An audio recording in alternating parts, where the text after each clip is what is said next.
Maestro David Restrepo Bonet, él es asesor de la Secretaría de Educación del municipio de Bello. Él es filósofo y teólogo, magíster en filosofía, con estudios también doctorales en filosofía política de la Universidad Gregoriana, experto en derechos humanos y políticas públicas. Y lo que más me agrada es que lo siento experto también en humanidad, un hombre cercano, amigo, capaz de leer la realidad y a partir de esas realidades iluminar nuestra vida, un hombre lleno de esperanza, de gozo, de vocacionalidad que nos impacta cada que nos acompaña y nos lleva a llenarnos de esperanza, a seguir caminando unidos desde el ser maestros. Néstor David, Dios te pague por estar con nosotros. Esta es tu comunidad también, esta comunidad diocesana de Caldas que quiere escucharte y compartir la vida contigo y la fe. Nuestros maestros están atentos y deseosos. Bueno, muy buenos días para todos. ¿Me oyen bien o no? Buenos días. Sí, señor. Sí, señor. Buenos días. Yo molesto mucho porque estas sesiones virtuales parecen como sesiones de espiritismo, ¿no han visto? Estás ahí, me escuchan, eso es una cosa muy impresionante. Sí. Oh, agradecerle al padre José Daniel la invitación, la posibilidad de compartir con ustedes esta mañana. Pues cuando se habla de hoja de vida, siempre es bastante complejo porque le ponen a unos retos muy complicados. La posibilidad de ser magíster, de ser doctor, me puse de ocioso a empezar otro doctorado en ciencias sociales, pero la mejor definición es ser maestro, no ser profesor, ser maestro, que creo yo que recoge en su filosofía y en su esencia lo que realmente somos, diría yo, la gran mayoría de nosotros, y es ser maestro. Anecdóticamente les cuento que cuando todavía era estudiante y firmé mi primer contrato con la universidad, mi abuela fue maestra toda la vida, maestra de adultos. Entonces yo llegué donde ella, orgulloso, feliz, ya iba a ser profesor como mi abuela, como mi mamá. Y abuelita, ya firmé mi primer contrato como profesor. Ella tenía en el momento 91 años, estaba en silla de ruedas. Y la respuesta fue, a mí no me sirve eso. ¿Cómo? Esta vieja malagradecida, no le sirve. O sea, de 40 nietos que somos, yo soy el primero que va a ser profesor y me dice que no le sirve, que tenía como 20 años yo, no me acuerdo cuántos. Y ella terminó diciendo, es que si vas a ser maestro, si vas a ser profesor, es como repetir lo que antes has aprendido. Y eso lo hace todo el mundo. Pero si vas a ser maestro, es decir, entregar con la vida misma.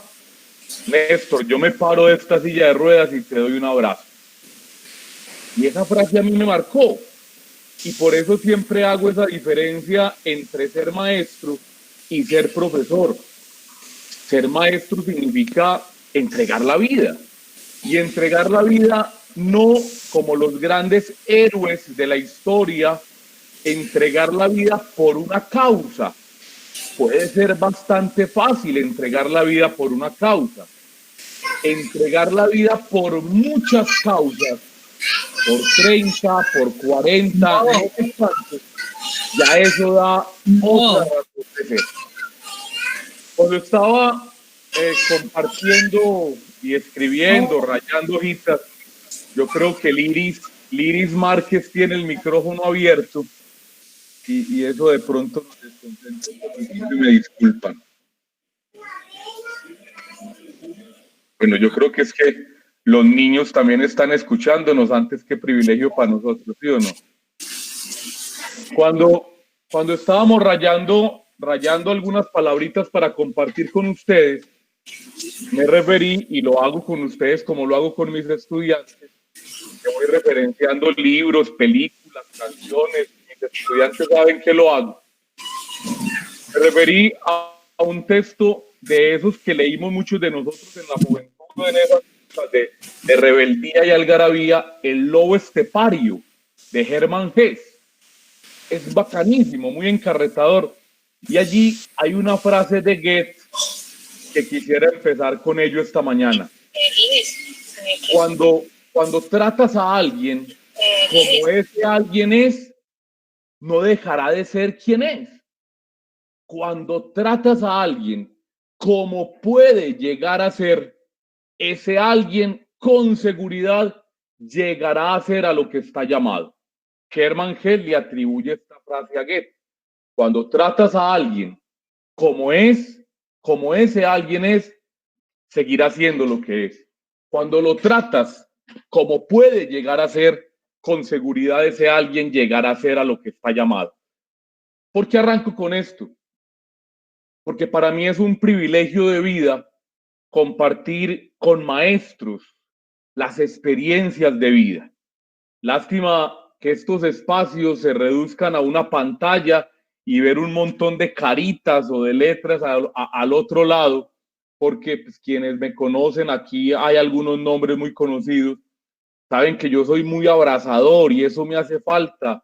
Y el concepto de la mirada que transforma, la mirada que es capaz de dar un mensaje aún sin las palabras.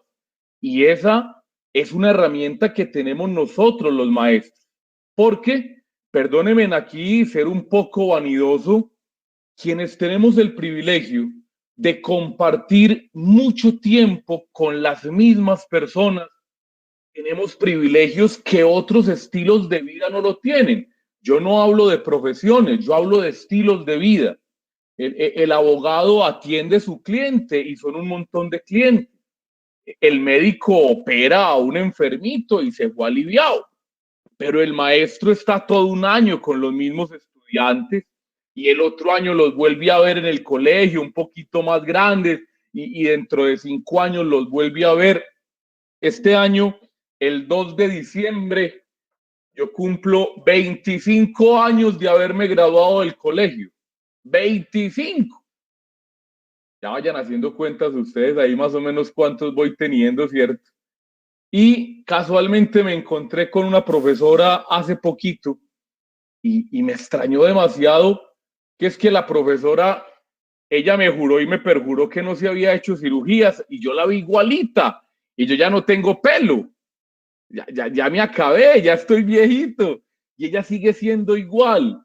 El tiempo va pasando y nosotros en una institución o en otra o en la de más allá, vamos viendo el proceso de vida, ojo, no de crecimiento, el proceso de vida de unas historias de vida que nos llevan realmente a compartir, a vivir, a transmitir, pero sobre todo a transformar lo que somos, a vivir, a compartir y a transformar. Yo por eso, cuando el Padre me hace la invitación, me puse a pensar, bueno, desde dónde abordo las palabritas que quiero compartir con ellos, y yo me propuse 6 elementos, 6 nomás, pueden ser un montón, 6 elementos para compartir con ustedes esta mañana. Vuelvo y les digo, no como una hoja de vida, Néstor, un magíster, doctor, secretario de educación departamental, no, hablo con maestros desde mi experiencia de maestro. ¿Por qué hago esa diferencia? Porque es que cuando vos estás hablando desde tus conocimientos, claro, todos los que aquí estudiamos y sacamos los títulos y la especialización y no sé qué, vos lees un montón de libros, eso nos caracteriza, vos rayás, vos criticás, vos autojustificás, 1000 cosas. Pero hablar de la experiencia obliga a algo que va ligado directamente a lo que somos, al ser de maestro, y es obliga a hablar desde el corazón. Y creo que este espacio no es una conferencia académica. Este espacio es hablar desde el corazón. ¿Recuerdan esa frase tan bonita del lobo al principito? Es que lo esencial es invisible a los ojos. Cuando hablamos desde el corazón, entonces planteamos lo que realmente somos. ¿Qué somos nosotros, muchachos? Muchachos, muchachas que estamos compartiendo esta mañana. Cuando a nosotros nos preguntan quiénes somos, nosotros empezamos a hacer lo que hizo el padre ahorita, presentándonos una hoja de vida, una experiencia, incluso planteamos algunos triunfos, otros se presentan como mamá, como papá.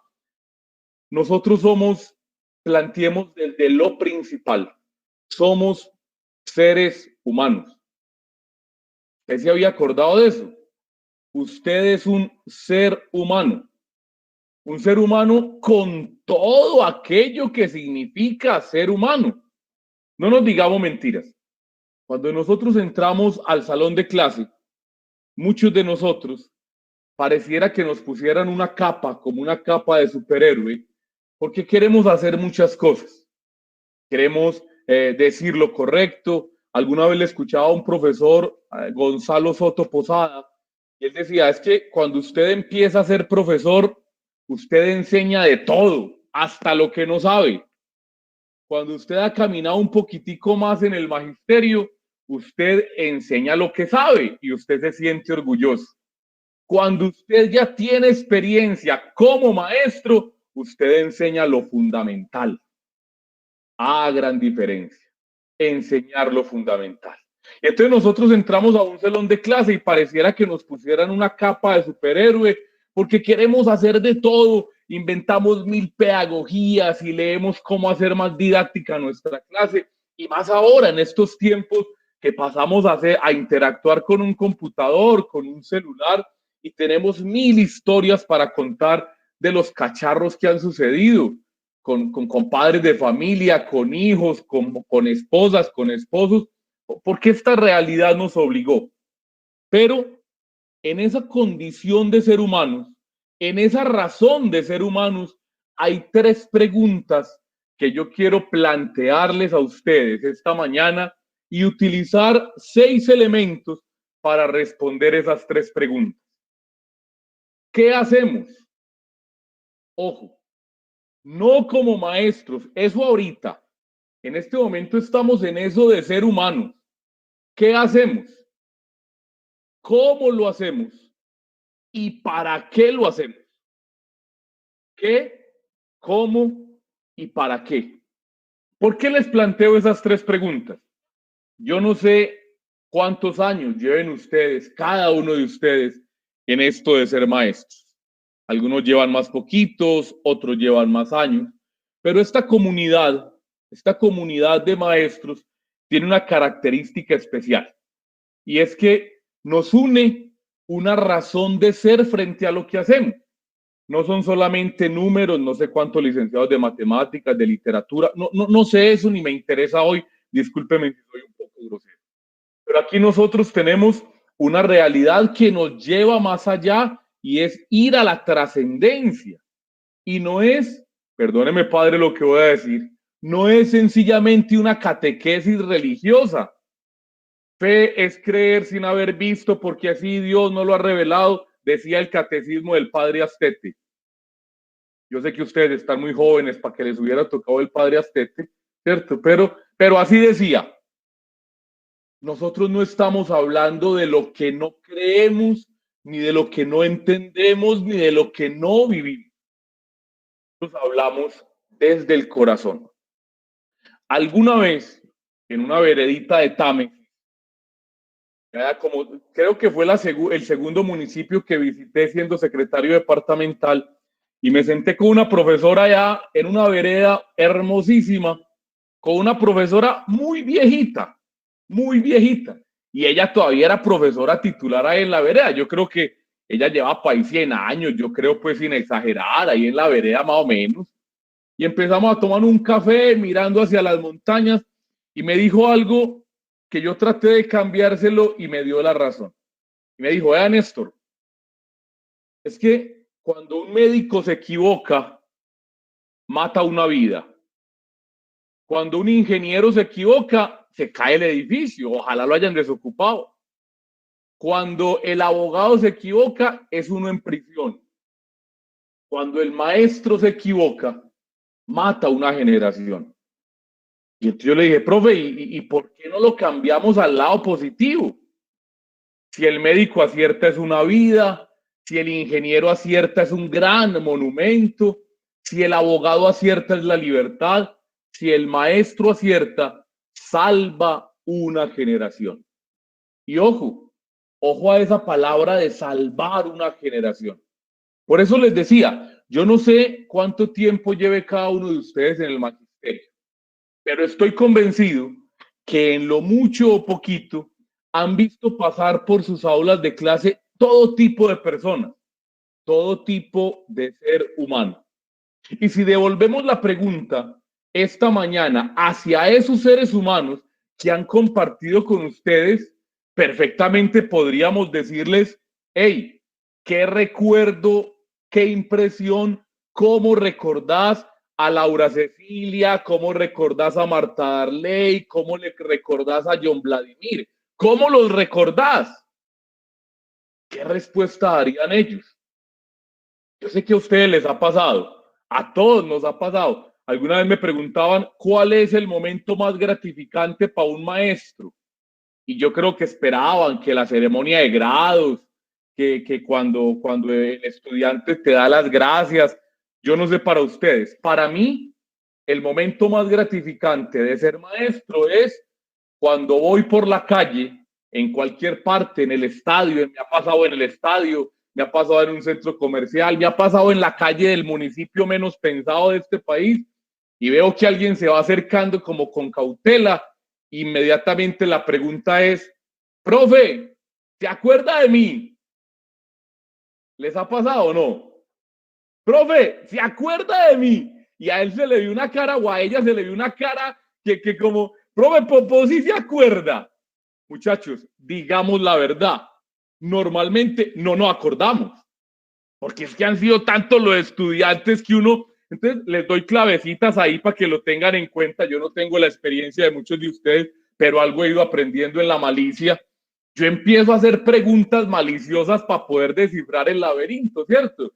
Entonces yo empiezo a, ¿cómo? Ojo, ahí solo vale una respuesta, no vaya a decir otra. Si dice otra, mató el momento. Ahí solo vale la respuesta y si le pone tono de emoción, mucho mejor. Profe, ¿se acuerda de mí? ¿Cómo no me voy a acordar? Pues claro. Ah, yo sí me acuerdo. Y entonces uno le mete ahí como cositas para ir emocionando el momento, ¿cierto? Oíste, es que ese grupo tuyo, no, yo me acuerdo, hermano, ese grupo, hombre, ¿cómo es que se llamaba? Hombre, este que era tan plaga, todo grupo tiene una plaga, ¿cierto? Y entonces ya él dice el nombre, ya uno va relacionando. Oye, no, es que ese muchacho, vea, canas que me sacó, oíste, y aquella que era como gordita, como todo grupo tiene una gordita, ¿sí o no? Y entonces ya uno va a ir relacionando la plaga, la gordita y no sé qué, y ya uno termina, profe, ¿se acuerda de mí? Ya, ¿cómo no me voy a acordar? ¿Saben qué significa eso? Que él se acordó de vos. Él se acordó en el estadio, en el pueblo, en la calle, en el centro comercial y cruzó la calle y se cruzó de almacén y subió las escalas corriendo porque ¿cómo no voy a saludar al profe? ¿Cómo no lo voy a saludar? Profe, es que usted, y empiezan a decirte cosas que a veces vos ni pensabas. Profe, es que usted y usted y usted significa que él se acordó de vos.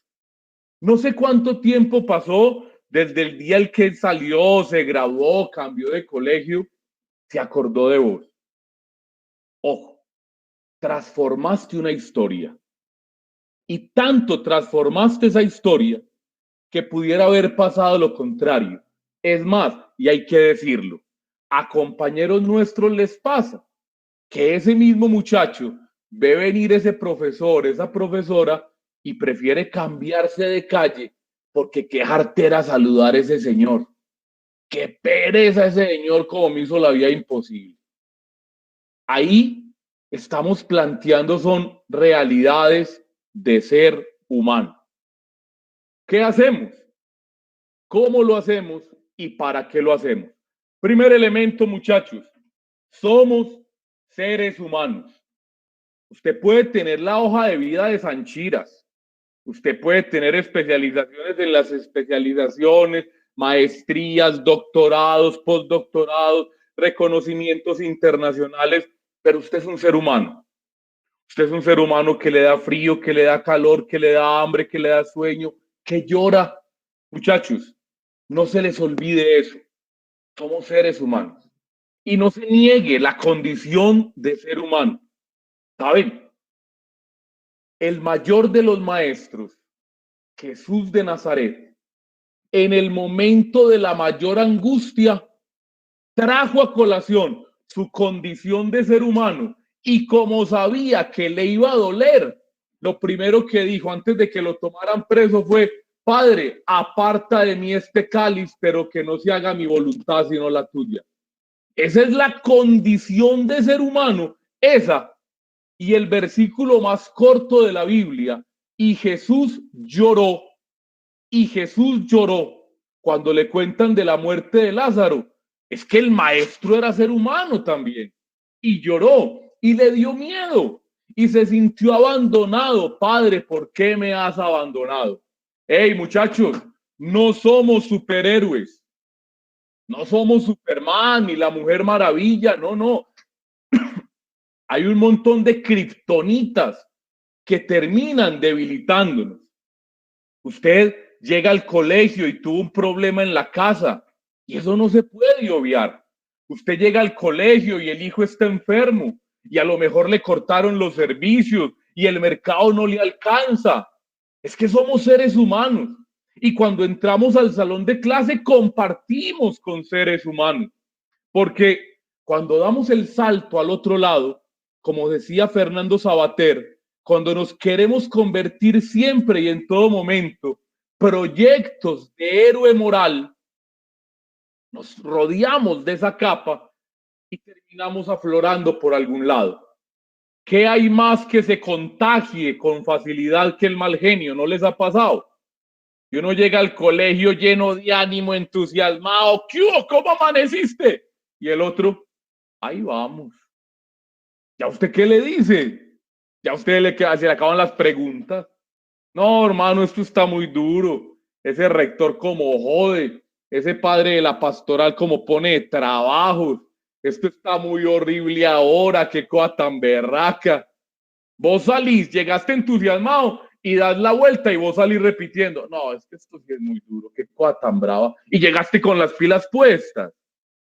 No se te olvide que sos ser humano. Y si tenés que llorar, si tenés que abrazar, ahora no hay distanciamiento social, pero si tenés que darte ese espaciecito, no te lo negues. Segundo elemento, ¿qué tipo de ser humano somos? Yo no sé ustedes, y esto lo digo con todo respeto, soy supremamente respetuoso de los gustos, para los gustos los colores, pero a mí no me gusta leer mucho libros de autoayuda. Alguna vez empecé a leer algunos y lo vi tan complejo porque les cuento anecdóticamente. Fui a la conferencia del autor del libro, no lo digo quién es por respeto. El libro era sobre el manejo del estrés. Y cuando fui a la conferencia, ese man estaba tan estresado que yo dije, ¿para aquí qué se está diciendo? ¿Cierto? Entonces, hay dos tipos de autoayuda. La autoayuda que es el de las palabras bonitas. Hágase rico en la bolsa de Nueva York. Y usted compra el libro para hacerse rico. Y usted ve al autor del libro más pobre que usted. Y entonces uno, pero ¿cómo es esto? ¿Cierto? Que hágase rico y él es pobre. Esa es una primera autoayuda. El Manual de Derechos Humanos en Corea del Norte. ¿Ah? Esos libros pasan de ser libros de autoayuda a ser libros de ciencia ficción. ¿Cuál es la historia que estamos contando? Termina siendo algo tan ideal, aquello que contamos, que ni siquiera nosotros terminamos creyéndonos aquello que estamos contando. Pero hay otra autoayuda, y es la autoayuda que no se plasma en esos libros bonitos que hoy son bestseller en este país. No más ayer lo decía en una conferencia que daba, algo tiene que estar pasando en este país, puesto que los bestsellers son esos libros de autoayuda. Eso será otro espacio, otro debate, y es la autoayuda de la autoridad del ejemplo. Como decían los abuelos, las palabras convencen, los ejemplos arrastran. Y es allí donde el maestro asume una condición de vida completamente distinta a la de los demás. Porque nosotros, muchachos, sí necesitamos dar ejemplo. Perdónenme si aquí hay otro tipo de estilos de vida, no sé las hojas de vida de ustedes, pero si el médico de pronto es mala clase en la casa y le pega a la señora, hablo por hablar, ejemplos crudos, pero es un excelente cirujano. El ser mala persona no lo hace mal cirujano y sale exitoso del cirófano, del quirófano. Sale exitoso, así vaya a seguir peleando con su señora. Y puede que el abogado sea muy borrachito, pero es excelente en los estrados judiciales. Y lo que dice la gente es, él es un gran abogado, es borrachito, pero es muy buen abogado. El maestro no, porque es que el maestro no es solo en el quirófano o en el estrado judicial, porque es que el aula de clase no son las cuatro paredes. Y de pronto en la ciudad esto puede disimularse un poquitico más entre tanta gente, pero cuando vos compartís en un municipio donde todo mundo conoce a todo mundo, la autoridad del maestro es su propia vida, es su estilo de vida. Y esa autoridad de la que nosotros hablamos nos debería llevar a tal punto de ser capaces de hablar inclusive, o mejor aún, hablar más desde la autoridad del fracaso que desde la autoridad de nuestros propios triunfos. ¿Saben por qué? Porque es que cuando vos hablas solamente lo bueno que has hecho, a veces, en muchas ocasiones, terminas convirtiéndote en aquello que no puede ser. No, ese profesor hizo todo eso, yo cómo voy a ser capaz de hacer eso. Que el profesor es muy teso, el man es muy inteligente, yo no soy capaz de hacer eso.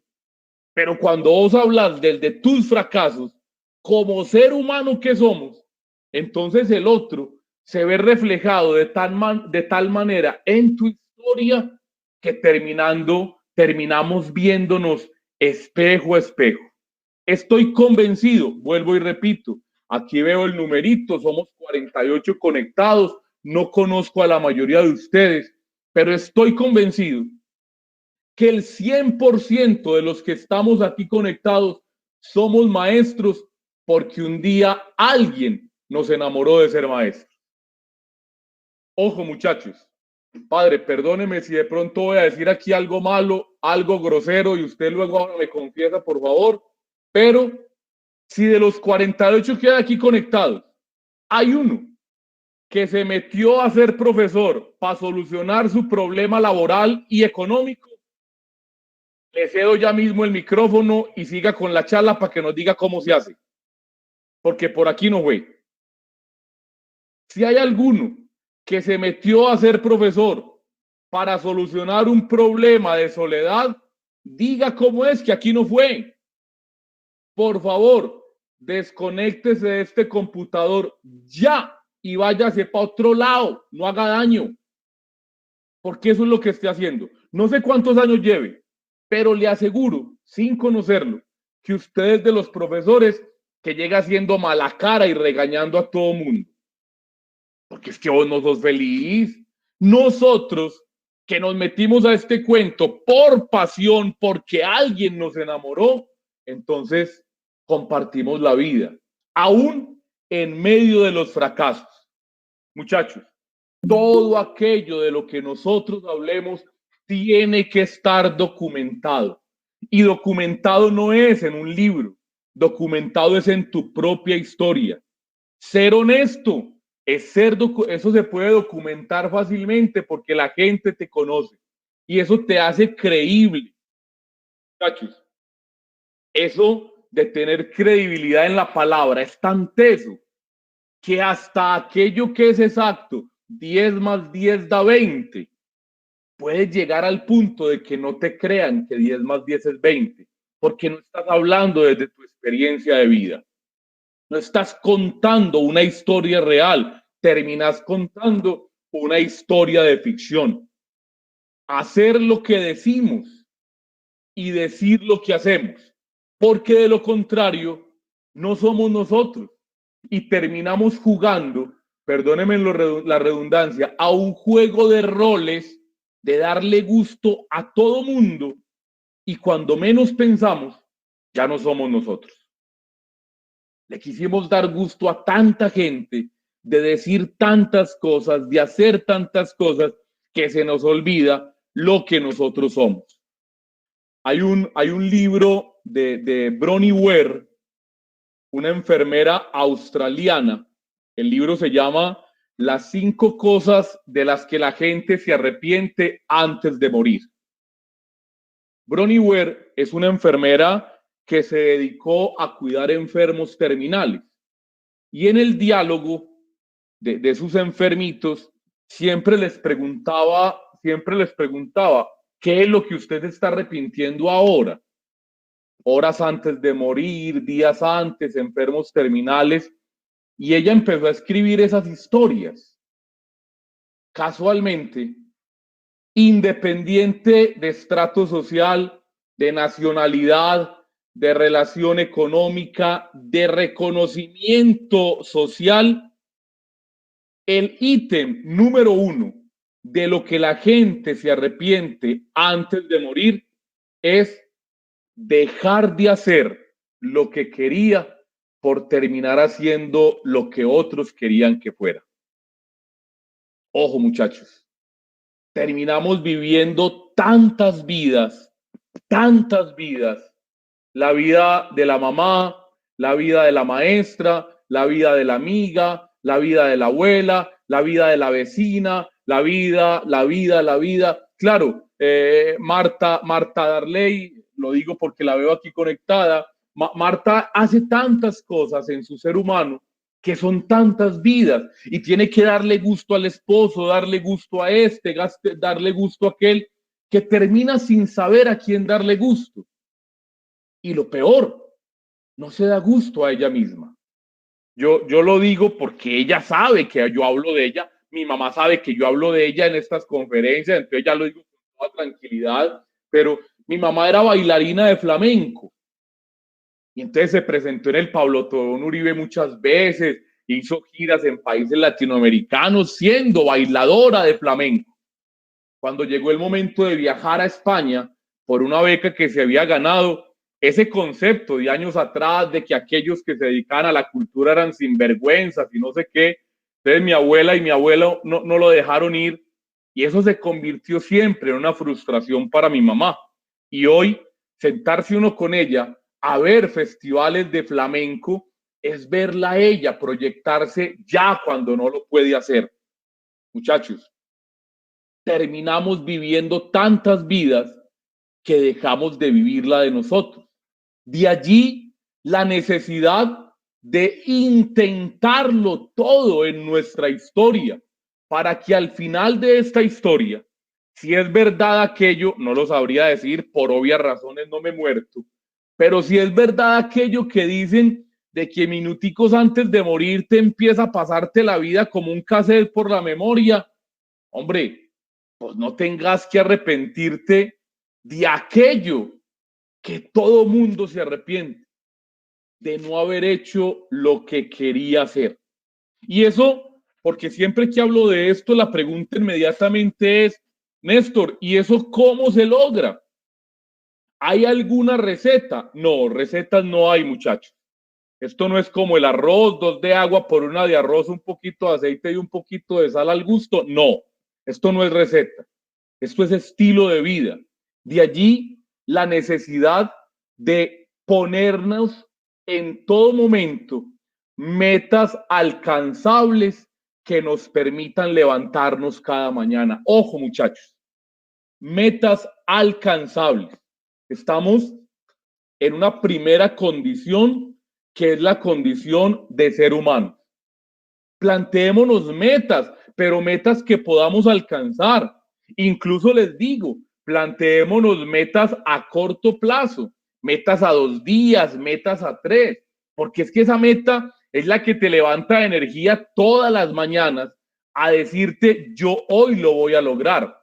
Si ustedes me dicen a mí, Néstor, y una meta a largo plazo, es que yo quiero ser solista de violín en la Sinfónica de Berlín. Yo voy a morir frustrado porque me encanta el violín, pero nunca lo aprendí.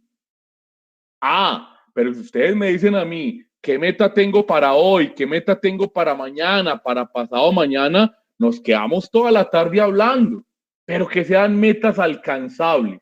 De lo contrario, serás un eterno frustrado que va viviendo aquello que no te pertenece vivir, le pertenece a otros. En esa condición de ser humanos, primer elemento, hay un objetivo por trazarnos y es permitamos que la vida nos alcance para aquello que queremos vivir y disfrutar, aunque la vida se acabe hoy. Suena duro, pero ninguno de nosotros tiene la vida comprada y puede pasar que ahora en la tarde suenen las campanas y ustedes pregunten qué pasó y el padre Daniel les diga, no, es que imagine que Néstor se murió. Pero si estábamos hablando con él esta mañana, pues que la vida no es comprada. Por eso, cuando hablamos de metas alcanzables, segundo elemento, hagamos que la vida nos alcance para hacer todo aquello que queremos hacer, sin olvidar, ojo, que la vida es muy larga para todo aquello que queremos hacer. Es que, muchachos, a nosotros nos enseñaron lo contrario. A nosotros nos criaron, y digo a nosotros porque la mayoría de nosotros hacemos parte de una misma generación, algunos más viejitos que otros, pues para no chicanear, ¿cierto? Pero somos más o menos de una misma generación. A nosotros nos educaron en la generación de la seguridad, de tenerlo todo muy seguro. Y el hermano que triunfaba, él era el hermano que tenía la casita propia, y si tenía pacarrito, es que a él le ha ido muy bien en la vida. A nosotros no nos enseñaron a enfrentarnos incluso al miedo de intentar aquello que pudiéramos fracasar. Y la vida, en esto del vivir, nos va enseñando que no todo es ganar. No todo es ganar. En la vida también se pierde. Es más, en la vida a veces se pierde más de lo que se gana. Y se los digo yo que soy hincha del Medellín. Eso que lo diga un hincha de Nacional, pues vaya y venga. Pero yo que soy hincha de Medellín, que hemos perdido los partidos en el minuto 90, después de haber jugado muy bien, yo tengo autoridad para decirle, es que en la vida también se pierde. Es más, repito, en la vida a veces perdemos más que ganamos, pero ahí entra una condición de vida, algo que no puede hacer el maestro, y es demonizar el error. Hacemos del error un gran demonio y un gran enemigo. No, si en la vida perdemos, el error hace parte de la vida. Tengo un gran amigo, hoy tiene no sé cuántos restaurantes, ese hombre se volvió muy rico a punta de restaurantes y él arrancaba con negocios cuando éramos niños. Él te vendía una chocolatina, te vendía una colombina y alguna vez hablando con él me decía algo muy bacano, Néstor, ¿sabes qué me di cuenta? Que es que a punta de errores, en la última es que uno siempre acierta. A mí me pareció pues como muy boba esa expresión. Me quedé pensando, en la última uno acierta. Claro, es que si yo me quedo en la penúltima del error, en el momento de acertar es la última. No, no le tengamos miedo al error, ni al propio ni al del otro, porque recordemos, la vida nos tiene que alcanzar para hacer todo aquello que queremos hacer, pero la vida es demasiado larga para todo aquello que queremos hacer. Y entonces, frente a ello, ¿qué hay que aprender? Que tenemos que prepararnos para la victoria sin olvidar que el fracaso hace parte de esa realidad. Porque hay un tercer elemento, y es cuando nos damos cuenta que el error y el fracaso hacen parte de nuestra vida, hay que darnos cuenta que no somos indispensables, que hay alguien más que lo puede hacer. Es más, en palabras muy mías, que hay que cancelar todo si es necesario, porque la vida siempre va a seguir. Les cuento una anécdota. Uno de mis grandes triunfos como secretario de Educación de Antioquia fue el haber sacado adelante la Universidad Digital. Yo creo que muchos la han escuchado. ¿Y por qué se convirtió en ese reto? No porque fuera un objetivo de la Secretaría en el plan de desarrollo, por ese indicador me han evaluado, sino porque mucha gente empezó a decir que eso no se iba a lograr, que eso no se puede, que eso es imposible y no sé qué. Entonces se convirtió en una obsesión, hay que sacar la Universidad Digital. A manera de orgullo, hoy, 2 años después de haberla creado, la Universidad Digital tiene 10 programas, 2 especializaciones, una maravilla, es algo muy bonito. Pero cuando nos dimos a todo este trabajo, me acuerdo que estaba recién posesionada la ministra Janet Guija, la que le recibió a Gina Parodi. Y yo llevaba no sé cuánto tiempo pidiéndole una cita porque ella no creía en el proyecto. Y un día me llamó por la noche. Ella no me quería dar la cita, pero le daba pena quedar mal. Me llamó 8 de la noche.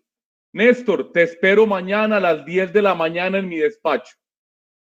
Es decir, lo que significaba. O sea, yo inmediatamente colgué. No digo la palabra que pensé porque me da pena de ustedes, pero terminen ustedes la frase. Vieja, ya ustedes se imaginarán qué pensé, ¿cierto? Porque no, ella no me quería atender. Ya luego iba a tener excusa. Yo le di la cita y usted no llegó. Hice lo que tuve que hacer. Llamar a la secretaria a esa hora, consígame el tiquete para primera hora, esos vuelos tempranos, qué cosa tan berraca, cuadrar con el gobernador para que me acompañara a la cita, no podíamos perder esa oportunidad. De esa reunión dependía la Universidad Digital, lo que había sido la obsesión, lo que me tumbó el pelo. Yo llegué al aeropuerto a la hora precisa para correr para el avión, como típico paisa, arranqué a correr por esa sala, me doblé el tobillo, fractura de peroné. Fractura de peroné. Yo iba con el subsecretario de Innovación, hermano, corra usted que ya no, esperé a ver, yo me voy en el vuelo que sigue, porque pensé que había sido solo doblarme el pie. Allá me pararon cuando me quitaron la media, ese hueso para un lado, fractura de peroné. O sea, luego me decía el médico, donde usted se monte a ese avión, arriba se le estalla el pie, porque la presión usted no lo hubiera aguantado. ¿Qué me tocó hacer? Coger el carro rumbo a la clínica Las Vegas y en medio del yeso ir llamando al subsecretario de Innovación y dígale a la ministra que yo sí iba a llegar. Es más, le tomé foto a la hinchazón para que no vieran que era mentira. La reunión que había esperado no sé cuánto tiempo, había madreado para esa reunión, no me dio para llegar. Y sin embargo, la Universidad Digital hoy es una realidad. El mundo siguió. La gente no se detuvo a llorar mi peroné quebrado.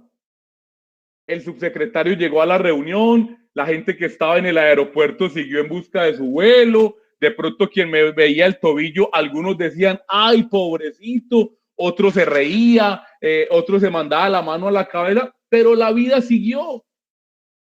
Yo, el peroné quebrado y el mundo continuó su rumbo. Porque cuando nos damos cuenta que nuestras metas, esas metas que nos planteamos para hacer alcanzar la vida, hacen parte de la finitud del ser humano, entonces nos damos cuenta que el mundo siguió. Hey, maestros, si sos un ser humano, puede llegar el día en que te enfermas. Puede llegar un día en que estás llorando. Puede llegar un día en que sentís que el alma y el corazón se arrugaron de tal manera que tus palabras no van a hablar de la realidad y van a terminar siendo una historia de ciencia ficción porque vas a hablar de lo que no estás sintiendo por una razón muy sencilla, porque el ser humano llora, porque el ser humano a veces se siente solo, porque el ser humano se equivoca. Pero para esto, cuarto elemento, se requiere que aún en medio de ese peroné quebrado haya una actitud positiva, porque cuando hay, lo digo yo que soy más paisa que la arepa, cuando hay lo que hay, pues eso es lo que hay. Eso es lo que hay. Y entonces, sencillamente hay dos opciones. O sentarnos a llorar porque hay un peroné quebrado y me están poniendo un yeso cuando tendría que estar en el despacho de la ministra, o aprovechar el celular y estar metido en la reunión mientras me ponen el yeso. ¿Qué quiero decir con esto? Ninguno de nosotros, y perdónenme si soy muy directo, ninguno de nosotros tiene la capacidad de transformar, de cambiar, de hacer otros hechos frente a lo que se está viviendo. Los hechos son los hechos. Nosotros sí tendríamos que tener la capacidad de cambiar nuestra interpretación de los hechos. Son dos cosas completamente distintas. Cuando esta pandemia arrancó, yo no sé si a ustedes les pasó, yo era de los que pensaba que esto no iba a volver a ser igual, por lo menos en la condición de ser humano. Y créanme, todos los días salía al balcón de mi apartamento y aplaudía con lágrimas en los ojos a aquellos trabajadores de la salud. ¿Se acuerdan? ¿Se acuerdan cuando esto arrancó? Que aplaudíamos, poníamos el himno nacional y nos conectábamos. Yo me conectaba con mis hermanos y mi mamá y se nos venían las lágrimas y decíamos, nos volveremos a abrazar. Y escuchábamos esa canción de La Oreja de Van Gogh, volveremos a abrazarnos, volveremos otra vez. Y el corazón como que se arrugaba y uno esperaba el momento de que nos dijeran que podíamos volver a salir. Y pues como soy funcionario público andaba con el carnet y yo le chicaneaba a todos, yo sí puedo salir, yo sí puedo salir. Y todos me miraban con tanta envidia. Fue pasando el tiempo, ya la gente no salió a los balcones, ya la gente empezó a pegarle a los médicos. Fue pasando el tiempo y ya la gente no compartía su mercadito porque de pronto me va a hacer falta a mí. Ya hoy, perdónenme, ya hoy yo no creo que volvamos o que vayamos a ser distintos. Mostramos tanto la condición humana que demostramos realmente lo irracional que somos. Ya hoy yo sí creo que necesitamos seres humanos convencidos de su condición de ser humanos, que el hecho, la pandemia ya está, no lo podemos cambiar, pero sí podemos transformar nuestra manera de vivir en esta pandemia, transformar la interpretación, porque ahí es donde radica realmente nuestro hecho de ser o de salir victoriosos. Sócrates lo decía, conócete a ti mismo, conócete a ti mismo, porque cuando nosotros empezamos a darnos cuenta que lo negativo que me pasa también es culpa mía y no del otro, entonces nos damos cuenta que empezamos a ser parte de la solución. Cuarto elemento, hay una actitud positiva frente a las circunstancias. Esa actitud positiva que me lleva a hacer palabras del Papa Juan Pablo II en la Plaza de La Habana, a la expectativa del mundo, porque le iba a hablar a los jóvenes del mundo. Un Papa católico en la Plaza de La Habana, primera vez, con Fidel Castro a todo el frente. Y las palabras de Juan Pablo II es, jóvenes del mundo, el compromiso responsable es la única manera de ser protagonistas de la realidad. Hoy se los digo yo a ustedes, maestros, su compromiso responsable los hace protagonistas de la realidad que estamos viviendo. Puede que usted no sea neumólogo, puede que usted no sea patólogo o virólogo para solucionar el problema de la pandemia, pero usted es maestro para transformar la manera de ver esta realidad a todos aquellos que están compartiendo su entorno. Esa manera de compartir y de transformar el entorno nos obliga a conocernos a nosotros mismos. ¿Quiénes somos? ¿Cómo lo hacemos? ¿Para qué lo hacemos? ¿Y saben por qué? Porque cuando conocemos y sabemos qué es lo que podemos hacer, cuáles son nuestros límites, cuáles son nuestros fracasos, entonces sabemos realmente a dónde nos podemos meter. Hay otra, esto lógicamente es para el debate, pero hay otro elemento que yo creo a nosotros nos han ido engañando en la historia, y es cuando nos dicen a nosotros de que todo lo que sueñes lo lograrás. Para mí eso es mentira. No, hay una balanza grande entre motivación y fuerza de voluntad. No se requiere solamente motivación. No, con motivación sola no se logran las cosas. Se requiere fuerza de voluntad, porque la fuerza de voluntad es la que te permite cambiar las cosas, cambiar los hábitos, transformar aquello que no te permite alcanzar solo con la motivación. Lo decimos mucho, eso del coaching, eso de tú lo puedes hacer, solamente tú puedes hacerlo, tú lo lograrás, y lo repiten y lo repiten. No, mentira. Usted no lo puede hacer si no se entrena para hacerlo. Son muy contaditos los genios empíricos que ha dado la humanidad. La constancia, la dedicación, el entrenamiento hicieron que un sordo se convirtiera en un gran pianista. ¿Saben de quién les hablo? La dedicación, el empeño hicieron que un niño pobre de las barriadas de Brasil se convirtiera en el más grande jugador de fútbol de la historia. ¿Saben a quién me refiero?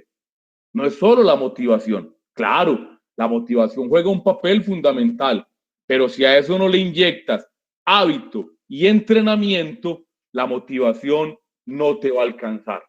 Y esa motivación unida a la fuerza de voluntad es lo que permite realmente que nosotros explotemos al máximo nuestra condición, no de ser maestros, nuestra condición de ser humanos.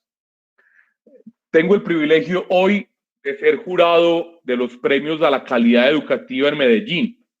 Y ayer estábamos en la socialización de los maestros seleccionados y un pelado, yo creo que Daniel no tenía más de 24 años, creo que fue que dijo, terminó su filosofía en la universidad y empezó a explicarnos cómo es que daba su clase. No era un gran filósofo y él mismo se definía como tal. No, empezó a contarnos que él, para explicar su filosofía, entonces hoy llegaba disfrazado de medieval. Entonces hacía todo un acto para la medievalidad y a partir de ahí explicaba la filosofía medieval. Y un día llegó disfrazado de mimo y otro día llegó disfrazado de payaso y fue haciendo la vida en torno a los disfraces. Oíste, ¿y de dónde sacaste eso? No, es que yo estudié teatro. Fui muy mal estudiante de filosofía, pero fui muy gran estudiante de teatro. La vida me llevó a ser profesor de filosofía, hermano. Tengo que aprovechar al máximo esto que hago.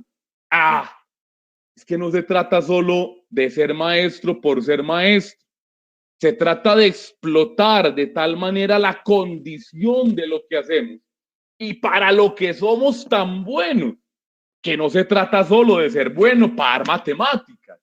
Se trata de entregar los números con tanta pasión, de modo que 10 más 10 le dé 20. porque no falta el niño que 10 más D le dé 21 y se te tiró en tu teoría. Vos estudiaste no sé cuántos años para que 10 más 10 te diera 20 y a él le da 21. ¿De qué valieron todos tus años de universidad? ¿Sí? Es la condición de ser humano. Hay otro elemento, quinto elemento, y es, hey muchachos, no nos dé miedo celebrar cuando hacemos algo. Si en este trasegar ya aprendimos que podemos perder, que la derrota hace parte de la historia, si en este trasegar ya aprendimos que hay cosas para las que somos muy buenos y otras no tantas, si en este trasegar aprendimos que somos humanos, no te dé miedo de celebrarlo, porque es que a veces nos mantenemos tan ocupados en lo que debemos hacer que dejamos de valorar aquello que logramos. Y eso sí hace falta. Alguna vez alguien me decía, Néstor, es que no, a nadie hay que felicitarlo por hacer lo que tiene que hacer bien. Correcto. Eso es parte de su trabajo. Pero no nos digamos mentiras. Siempre es muy bueno cuando vos haces lo que tienes que hacer bien, pero alguien llega y te dice, hey, te quedó tan bacano. Hey, eso que hiciste me gustó tanto. Hey, sobrado, bacanísimo. O sencillamente te estira el dedito. Eso te da como un fresquito en el alma. Porque es que cuando nos metemos de tal manera en la rutina de lo que hacemos, perdemos el sinsentido y el sabor de lo que hacemos. Ya les dije ahora que hablaba de mi mamá, ¿cierto? Mi mamá normalmente trata de no cocinar ella, porque cuando ella es la que cocina y cocina muy bueno, pero cuando ella es la que cocina, no come de lo que cocina, porque ya lo fue haciendo tanto rato que la sal, que no sé qué, que ya no quiere probar. El gran error de caer en la rutina de lo que hacemos es que le perdemos el gusto a lo que hacemos. Hey, maestros, aunque hayan pasado no sé cuántos años, no perdás el amor primero. No perdás el amor primero. Cuando ustedes y yo entramos por primera vez a un aula de clase, yo creo que sentimos unas cosquillitas en el estómago, ¿se acuerdan? Y empezamos a preguntarnos tantas cosas. ¿Esto para dónde va? ¿Yo sí voy a servir? ¿Quién será el más plaga de la casa? ¿Yo qué voy a decir? Porque preparamos tanto que al final no sabíamos qué decir. Y fueron pasando los tiempos y los años y ya dejamos de sentir cosquillitas en el estómago. Toda relación empieza a morirse cuando cae en la rutina. Cuando nos acostumbramos, Padre, a llegar al altar y a celebrar 5 misas los domingos y a repetir lo mismo, entonces ya perdemos el amor por ese ministerio. Ya es una rutina, ya es como el paletero que arrastra paleticas en su carro y empieza a repetir lo mismo, la paleta vale 200. Hay una razón de ser, hay una razón de lo que hacemos. Celebrémoslo, hagamos de hecho de eso una posibilidad de vida, hagamos de eso una razón de vida, hagamos de eso una razón para celebrar. No nos dé pena, no nos dé miedo, aunque los otros no lo celebren con nosotros.